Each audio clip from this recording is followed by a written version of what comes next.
We live in this incredibly fast-paced world, right? Everything's about speed. But what if I told you that slowing down, especially how you move, might actually be the ultimate shortcut to health, to even mastery? It definitely sounds counterintuitive, doesn't It it? really does. But that's what we're doing a deep dive into today. This whole idea of deliberate, mindful movement.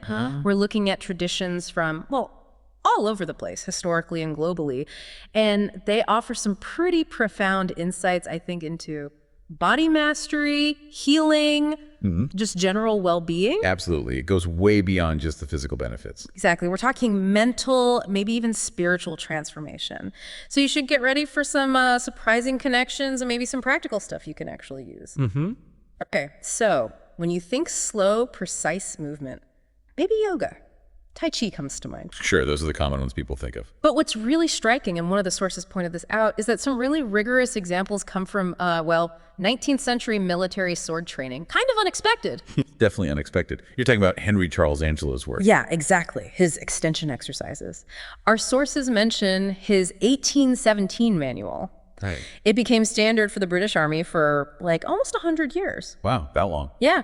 And these weren't just, limbering up. They were designed for what the sources call neuromuscular conditioning. Okay, so training the brain-body connection. Precisely. Training the brain and nerves to control muscles with incredible precision. It was about discipline, posture, controlled movement, vital for soldiers in combat drills. Makes sense. Under pressure, you need that control. Totally. And the amazing thing is, these exercises, really emphasizing slow, deliberate movement, they're still studied. Historical fencing groups look at them today as a kind of template for building skill slowly. That's fascinating. And it offers such a great pivot point, doesn't it? From that sort of external military precision Right. to the internal focus of, say, traditional Chinese arts. You mentioned Tai Chi Chuan earlier, but also Qi Kung or Qigong, and even deeper practices like Wei Gong and Nai Gong. These are all about cultivating internal energy, internal control. So a different kind of discipline. A very different kind, yeah.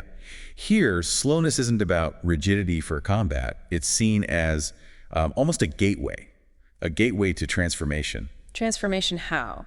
Well, the core idea is about sensing, guiding, and cultivating Qi, life force energy with real precision. Oh, okay. So it's internal awareness. Exactly.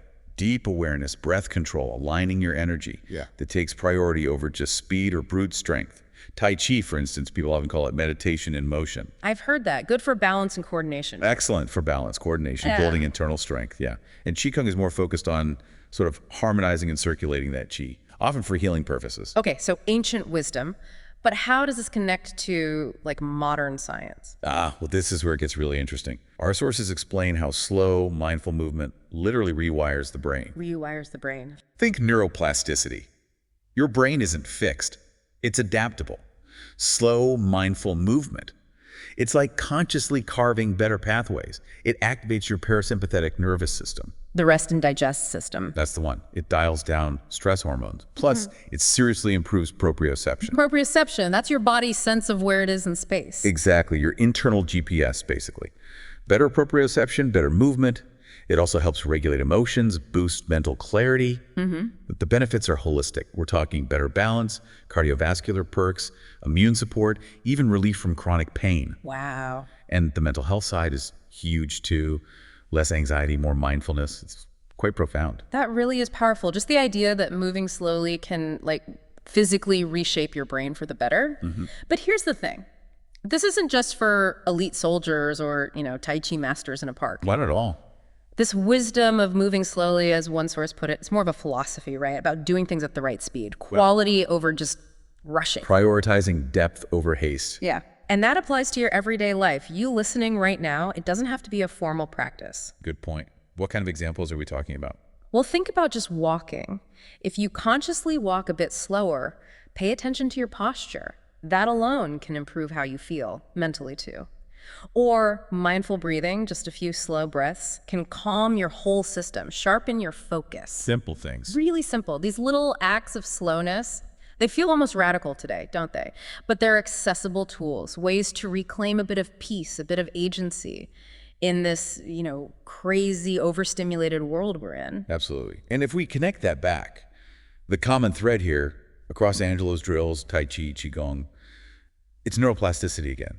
It thrives on repetition with awareness. Awareness being the key difference from just mindless repetition. Precisely. Moving slowly and mindfully reinforces those neural pathways for balance, coordination, emotional regulation, all the things we've been talking about. So it builds resilience almost. Definitely. It leads to more efficient movement, less chronic tension held in the body, sharper thinking, and greater emotional resilience. It's really important to get this. Slow movement isn't stagnation. It's not about being passive. It's active. It's very active. It's a recalibration. It's creating a space almost where healing can happen, where your awareness deepens, and where real transformation can actually begin. So, okay, wrapping this up. What's the big takeaway for everyone listening? Well, I think it's that connection across seemingly different worlds. Yeah, from military drills to these ancient arts, this thread of slow movement being this, powerful but maybe overlooked path. Definitely overlooked. A path to mastering your body, yes, but also to just better overall well-being, holistically. And one of the sources had this line that really stuck with me. Slowness is not the absence of motion, it is the presence of awareness. That's beautifully put. It really is. So maybe the question for you listening is, how can you bring a little more of that awareness, that conscious presence into your movement? How can you use slowness to pause, really feel, reconnect, and maybe build a more integrated, more resilient life? Something to think about.